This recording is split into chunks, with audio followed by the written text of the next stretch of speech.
lecture we will discuss the counterbalancing current in transformer, or you can say the concept of counterbalancing current. So before going to the concept of the counterbalancing current, we will see some schematic of transformer. This is the transformer at no load condition. So in this transformer, we have N1 number of turns in the primary, N2 number of turns in the secondary. This is the core. Phi is the mutual flux or common flux or core flux. V1 is the supply voltage, AC supply voltage, and because of this AC supply voltage, we have the current, that is the exciting current IE, which is flowing through the primary winding, and this flux is linking with the secondary coil, so we will get the induced EMF E2. E2 is the secondary induced EMF, and N2 is the number of turns in the secondary coil. V2 is the terminal voltage at the load side. So here no load magnetomotive force in the primary coil is IEN1 is the magnetomotive force at no load condition in the primary side. E1 is the induced EMF in the primary coil, as we already discussed. Flux is the mutual flux. E2 is at no load. Now when this transformer will be loaded, and this is the schematic diagram of a transformer at load when it will be loaded. So load current I2 will rise. This is the load current or secondary current will flow through this load to again secondary coil, and this I2 will be associated with N2 number of turns. So the magnetomotive force will be I2 N2. So the magnetomotive force in the secondary will be I2 N2. And this magnetomotive force is responsible of production of secondary flux phi 2.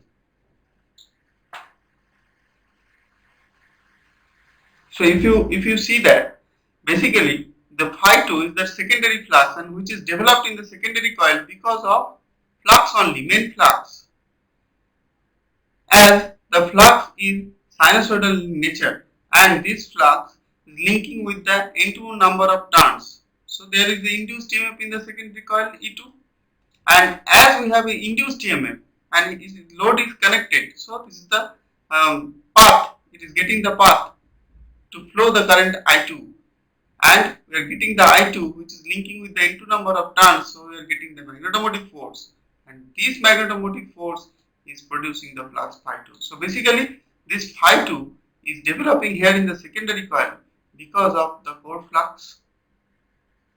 So according to the Lenge's law, the phi 2 or the effect will oppose the cause, and here cause is phi. So momentarily, what moment? Moment is that moment when we are connecting to the load. At that moment, the phi 2 will develop, and this phi 2 will reduce. Phi 2 will oppose the main flux or core flux. So this core flux phi will reduce. Momentarily, this core flux will reduce. As the core flux will reduce, the induced EMF in the primary coil, that is the E1, is also reduced. So this induced EMF will depends on this phi. As the reduction of flux phi, the induced EMF will reduce. And when this induced EMF will reduce, the potential difference between source and the coil, the potential difference between source and coil is V1 minus E1 and divided by the primary impedance equals to the current I1, and this I1 will increase as the potential difference will increase. So at no load condition, the current was the exciting current, and now when the load is connected, the extra current, and that is add with the exciting current IE. So now the total current is I1 equals to IE plus I1 dash. So this is the total current equals to IE, that is the exciting current, plus I1 dash, and this I1 dash is called a counterbalancing current. Now this I1 dash will associate with the primary number of turns N1. So now the primary magnetomotive force because of I1 dash is I1 dash into N1. So this magnetomotive force or extra magnetomotive force will develop in this primary coil, and which will responsible for production of flux, some amount of flux, and this amount of flux will add up with the main flux. So whatever reduction of the flux, main flux, or whatever main flux is reduced because of connection of the secondary load, and that reduction of the flux will be again increased because of this flux. And the primary magnetomotive force because of this counterbalancing current, now that is N1 I1 dash equals to the N2 I2.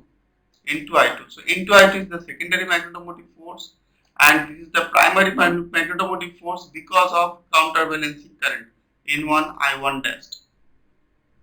These two magnetomotive force is basically in opposite to each other. Two magnetomotive force is cancelling to each other, or you can say the I1 dash and I2 dash are equal and in opposite. I1 dash counterbalancing current is opposite of this I2 current.